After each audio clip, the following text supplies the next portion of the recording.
Shalom saudara, suatu kali saya mendapatkan tugas untuk men-sharingkan firman Tuhan dalam sebuah pertemuan doa. Dan tentunya beberapa hari sebelumnya saya mencoba untuk mempersiapkan materi-materi yang akan saya sampaikan dalam pertemuan doa tersebut. Tapi rasa-rasanya dari beberapa hal yang saya siapkan, saya belum menemukan suatu poin penting yang begitu kuat hingga bisa menjadi dasar materi sharing saya. Akhirnya selesai juga sih persiapan saya waktu itu, tapi pada hari H saya merasa seperti masih ada yang kurang seret. Dan pagi itu saat saya berangkat ke kantor, di mobil saya sambil menyetir mulai berdoa. Doa saya sangat pendek dan sederhana saja sebenarnya. Saya hanya berucap, Tuhan pengen bicara apa sih? Aku mau dengar.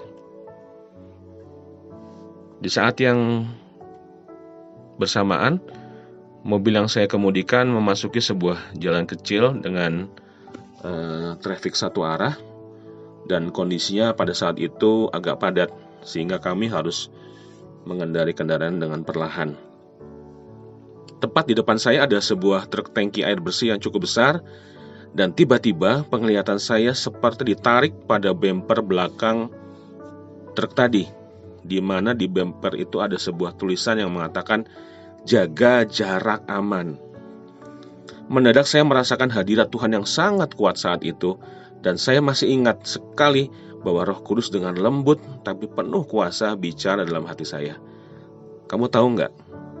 Aku nggak pernah mau jaga jarak sama kamu, karena kalau kita berjarak, kamu jadi nggak aman.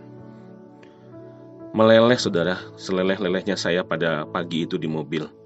Penuh mulut saya dan hati saya dengan ucapan syukur.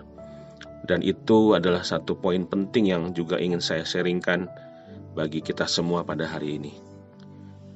Di tengah pandemi ini pasti saudara semua memahami bagaimana kita diharuskan untuk selalu menjaga jarak agar kehidupan kita dan orang lain bisa aman, terhindar dari potensi penularan dari penyakit COVID ini. Kadang-kadang kita rindu pada orang tua, saudara, teman, dan sahabat-sahabat yang sudah lama tidak bisa kita jumpai karena adanya keterbatasan ini. Tetapi tidak dengan Tuhan. Marilah kepadaku semua yang letih lesu dan beban berat, aku akan memberi kelegaan kepadamu. Undangannya tetap sama dalam keadaan apapun, dalam musim apapun, dalam perubahan dunia seperti apapun, dalam kondisi kehidupan kita yang sebagaimanapun. Demikian pula janjinya yang akan memberikan pemulihan bagi kita semua. Undangan ini adalah wujud kerinduan hatinya untuk berjumpa dengan kita, saudara. Dia rindu untuk saling bertemu, saling bercakap, saling mendengar dengan kita, dan dia rindu untuk memulihkan kehidupan kita dari waktu ke waktu. Di bagian yang lain dari firman Tuhan, Raja Daud pernah menulis dalam Mazmur yang ke-91, nanti saudara bisa dapat baca secara utuh. Pada ayat yang ke-14 dan ke-15 dikatakan, sungguh hatinya melekat kepadaku, maka aku akan meluputkannya. Aku akan membentenginya sebab ia mengenal namaku. Bila ia berseru kepadaku, aku akan menjawab. Aku akan menyertai dia dalam kesesakan. Aku akan meluputkannya dan memuliakannya.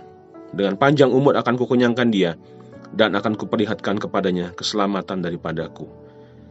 Hal ini dapat terjadi pada mereka yang hatinya melekat pada Tuhan. Dan juga sebagaimana di ayat pertama dari pasal ini dikatakan bahwa bagi mereka yang berlindung pada yang maha tinggi dan tinggal dalam naungan yang maha kuasa.